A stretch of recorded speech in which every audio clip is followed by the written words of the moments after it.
Haleluya, saudaraku, salam sejahtera dalam anugerahnya. Saat ini kita akan lanjutkan bahasan kita minggu lalu dari tema arti 4 angka 7 kitab Wahyu. Sekali lagi, kita sedang berbicara tentang kitab Wahyu yang di dalamnya berisi nubuatan-nubuatan. Ketika kita berbicara nubuatan, itu adalah menyingkap peristiwa-peristiwa yang sedang terjadi dan akan terjadi sesuai dengan Wahyu pasal 1 ayat 19. Dengan demikian, penglihatan Rasul Yohanes tentang 7 jemaat tidak sekedar mengungkap fakta kondisi yang sedang terjadi, tetapi di dalamnya mengandung nubuatan dari perjalanan gereja itu sendiri. Minggu lalu kita telah berbicara tentang jemaat Efesus yang merupakan nubuatan gereja abad pertama dengan karakteristiknya, jemaat Smyrna dengan nubuatan gereja abad kedua dan ketiga dengan karakteristiknya, jemaat Pergamus nubuatan gereja abad 4 sampai ke-6 dengan karakteristiknya. Sekarang kita akan lanjutkan dengan jemaat Tiatira. Jemaat Tiatira dipuji oleh Tuhan. Aku tahu segala pekerjaanmu, baik kasihmu, imanmu, pelayananmu, ketekunanmu. Aku tahu bahwa pekerjaanmu yang terakhir lebih banyak dari yang pertama. Tetapi jemaat Tiatira dicela juga oleh Tuhan. Firman Allah berkata, karena engkau membiarkan wanita Isabel menyesatkan hamba-hambaku supaya berbuat zina dan makan persembahan-persembahan berhala. Dan firman Allah berkata, kalau mereka tidak bertobat akan dihukum, yaitu dilemparkan ke ranjang orang sakit dan dilemparkan ke dalam kesukaran besar. Saudaraku, jemaat Tiatira dalam nubuatan berbicara tentang gereja abad ke-7 sampai abad 15. Memang akhir abad ke-6, gereja mulai memiliki misi penginjilan untuk memenangkan Eropa. Tetapi itu baru terrealisasi pada abad ke-7, di mana gereja melakukan misi penginjilan untuk memenangkan Eropa bagi Kristus. Dan itulah yang dipuji oleh Tuhan. Aku tahu segala pekerjaanmu, baik kasihmu, imanmu, pelayananmu, ketekunanmu. Aku tahu bahwa pekerjaanmu yang terakhir lebih banyak dari yang pertama. Ya, atas upaya kerja keras dari gereja pada waktu itu, yang dengan segala kemampuan mereka, pelayanan mereka, ketekunan mereka, mereka berhasil memenangkan Eropa bagi Kristus. Tetapi jemaat Tiatira atau juga gereja abad 7 sampai 15 dicela oleh Tuhan. Karena firman Allah berkata, gereja terlibat dalam persinahan rohani yang digambarkan seperti Isabel, yang adalah istri Raja Ahab Israel, yang membawa Israel berpaling dari Tuhan. Karena Isabel sebagai ratu pada waktu itu mencampur adukan keimanan dan politik. Itulah yang dimaksud oleh firman Allah. Gereja pada abad ke-7 sampai 15 berdampingan dengan politik praktis. Sehingga pada waktu itu uskup-uskup berebut untuk mendapat jabatan-jabatan dalam pemerintahan. Bahkan terjadi sogok-menyogok antara uskup dan pemerintah-pemerintah, baik dalam sebuah negara maupun dalam sebuah kerajaan. Dan pada waktu itu firman Allah berkata, sama dengan jemaat Pergamus, mereka makan makanan yang dipersembahkan kepada berhala. Demikian juga yang berlaku pada jemaat Tiatira, yaitu aturan-aturan sistem upacara, atau pada jemaat Tiatira disebut sebagai seluk-beluk iblis. Itu semacam berhala-berhala dalam gereja, karena di sana ada patung-patung yang dipuja. Keimanan seseorang dipersulit dengan upacara-upacara tersebut. Artinya untuk orang membangun hubungan pribadi dengan Tuhan harus diatur dengan aturan-aturan, semacam prosedur birokratisasi dalam pemerintahan. Begitu sulitnya, sehingga saya menyebut itu sebagai berhala karena itu telah dijadikan oleh gereja pada waktu itu sebagai aturan yang baku, yang saya anggap itu sebagai berhala dalam gereja, karena kalau itu tidak dilakukan, maka keimanan seorang tidaklah sah, tidaklah sesuai dengan kehendak pimpinan-pimpinan gereja. Itu sebabnya saya menyebut itu sebagai berhala dalam gereja. Maka akibatnya gereja dilemparkan keranjang orang sakit. Dalam nubuatan itu menyebut dilemparkan keranjang orang sakit akibat dari tindakan-tindakan gereja tersebut. Kalau kita mengartikan secara harafiah, itu berarti bahwa sebuah fakta pernah terjadi pada abad ke-14 di mana Eropa dilanda dengan penyakit pes atau dikenal dengan wabah Black Death yang ternyata telah mengorbankan populasi Eropa pada waktu itu. Kurang lebih 60% populasi Eropa mati akibat wabah tersebut. Itu yang saya maksudkan kalau firman Allah berkata dilamparkan keranjang orang sakit, itu artinya hukuman yang diberikan Tuhan. Secara harafiah pernah terjadi dalam sebuah fakta dari masa itu, yaitu abad 14 gereja diperhadapkan dengan wabah, pandemi Black Death atau penyakit pes. Tetapi kalau kita melihat pada sisi lain tentang hukuman dilemparkan keranjang orang sakit, itu berbicara tentang krisis ekonomi yang terjadi di dalam gereja. Kenapa? Karena penyimpangan-penyimpangan yang sedang melanda gereja membuat beberapa negara, kerajaan-kerajaan mulai tidak tunduk lagi pada otoritas gereja. Kenapa? Karena pada abad kelima setelah Kekaisaran Romawi runtuh, maka Eropa terpecah-pecah dari negara-negara dan kerajaan-kerajaan. Maka gereja pada waktu itu memiliki otoritas yang luar biasa karena tidak ada saingan lagi Kekaisaran Romawi. Tetapi negara-negara dan kerajaan-kerajaan pada waktu itu yang melihat penyimpangan yang dilakukan oleh gereja, maka negara-negara tersebut dan kerajaan tersebut sebenarnya adalah sumber dana dari gereja. Tapi karena penyimpangan itu, maka pundi-pundi gereja yang merupakan sumber dari negara dan kerajaan itu mulai berkurang, sehingga terjadi krisis ekonomi. Artinya karena mereka bermain politik, maka mereka terjebak dengan politik mereka sendiri.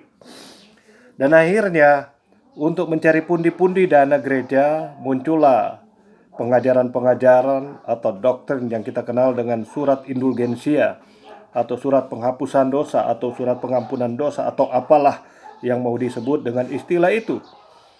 Karena gereja sedang mengalami krisis keuangan, maka saya memperkirakan itulah mungkin salah satu yang dimaksud dengan gereja yang sedang sakit sehingga dilemparkan ke ranjang orang sakit. Dan hukuman kedua, firman Allah berkata, pada waktu itu gereja dilemparkan ke dalam kesukaran besar. Apa artinya? Saya sedang memperkirakan bahwa yang dimaksud dengan kesukaran besar itu adalah pada masa itu gereja bergelut dengan perang salib. Kurang lebih hampir 200 tahun mereka bergelut dengan perang salib, yaitu perang salib pertama pada tahun 1096 dan itu berakhir pada perang salib ke-8 1270 Masehi.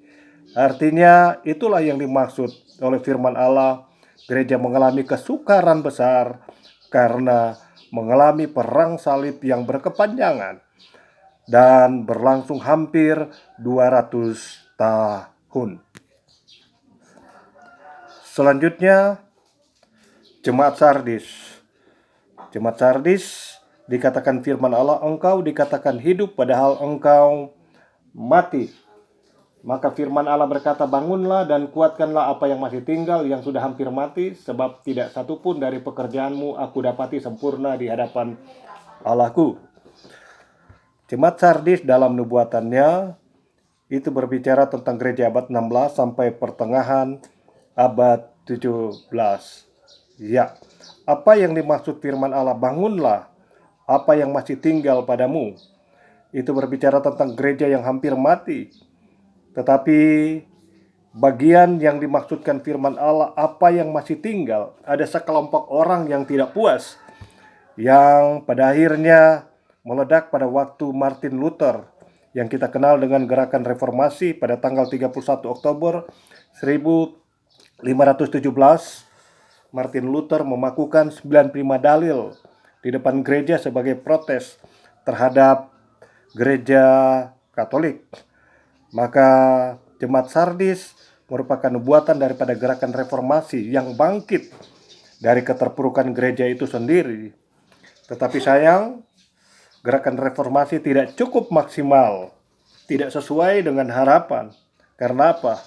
Dampak dari gerakan reformasi itu telah menimbulkan konflik antara Katolik dan Protestan kurang lebih 150 tahun, sampai terjadi kesepakatan dalam perjanjian Münster, Jerman tahun 1648. Selanjutnya, jemaat Philadelphia. Jemaat Philadelphia dipuji oleh Tuhan, sama dengan jemaat Smyrna yang tidak dicela. Firman Allah berkata, aku tahu segala pekerjaanmu, lihatlah aku telah membuka pintu bagimu yang tidak dapat ditutup oleh seorang pun. Aku tahu bahwa ketekunanmu tidak seberapa, namun engkau menuruti firmanku dan engkau tidak menyangkal namaku. Jemaat Philadelphia merupakan buatan gereja abad pertengahan 17 sampai awal abad 19. Ketika konflik berkepanjangan antara Katolik dan Protestan membuat gereja mulai mengabaikan nilai-nilai moral pada waktu itu. Akibatnya memicu gerakan-gerakan baru yang tidak puas dengan pergerakan reformasi, yaitu kita kenal dengan gerakan kesalehan, yang kita kenal juga dengan Pietisme tahun 1667 oleh Philip Jakob Spener di Jerman, dan terus berkembang melalui John Wesley yang kita kenal dengan aliran Metodis.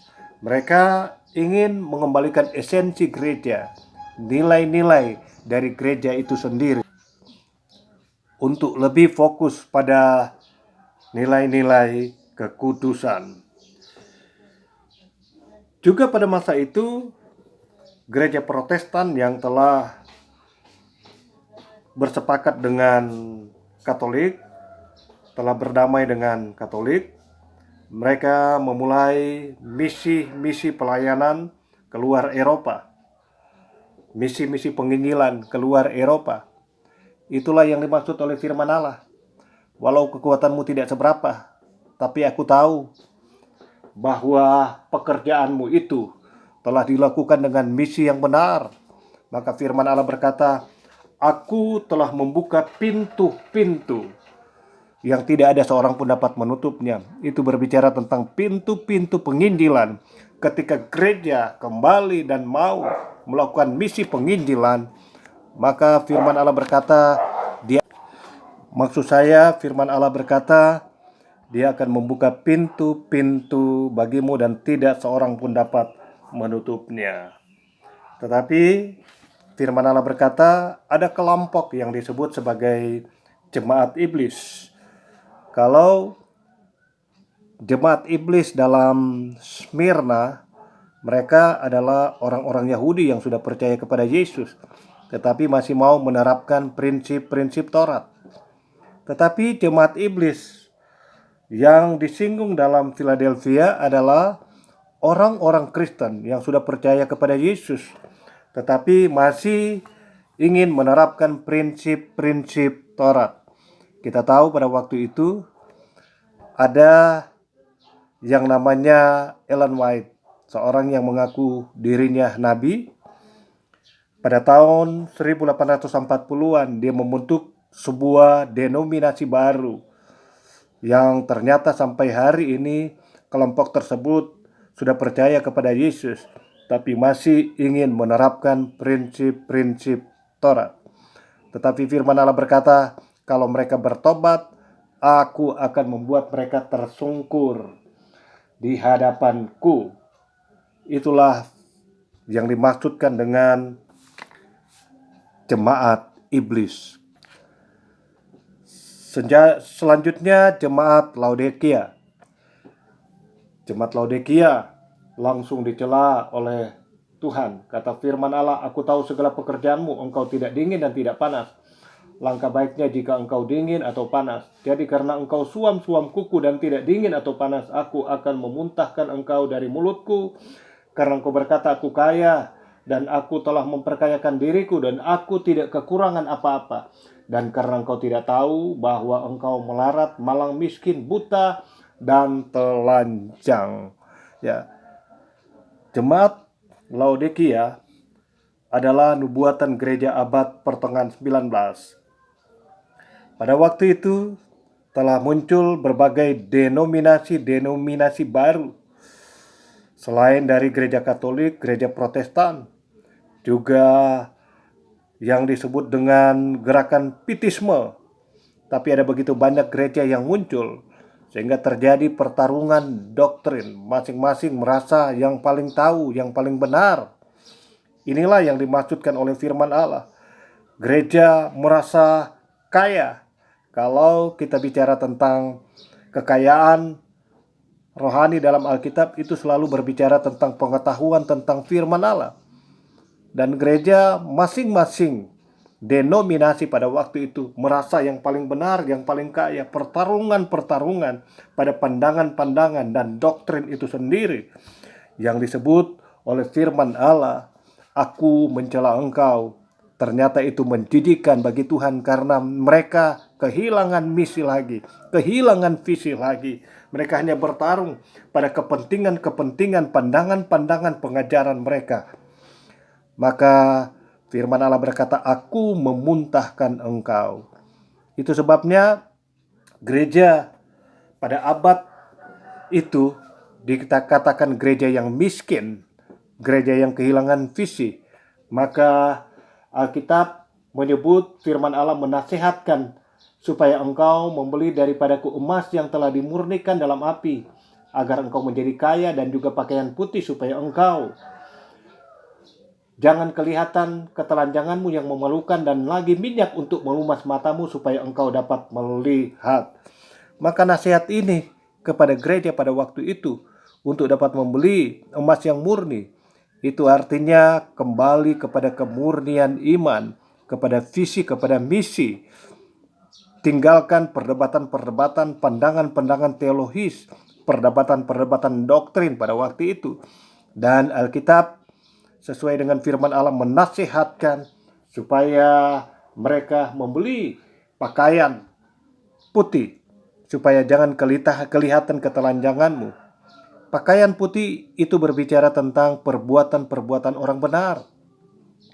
Artinya yang Tuhan inginkan dari gereja bukan perdebatan-perdebatan teologis, tetapi gereja yang di dalamnya ada perbuatan-perbuatan yang benar sesuai dengan firman Allah.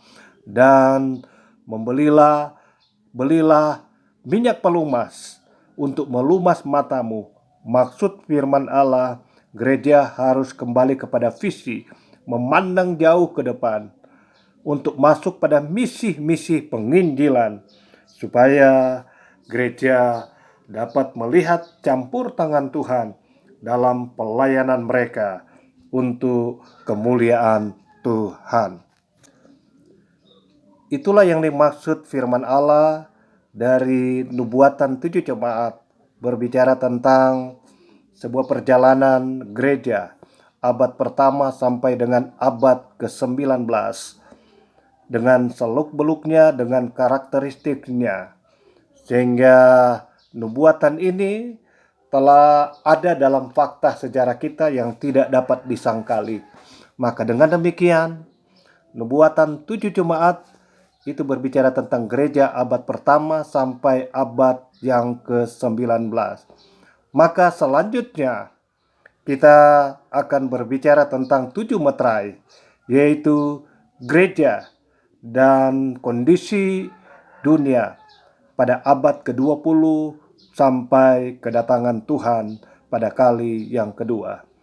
Kiranya ini dapat memberkati kita, dan bahasan 7 meterai akan kita bahas pada minggu-minggu ke depan.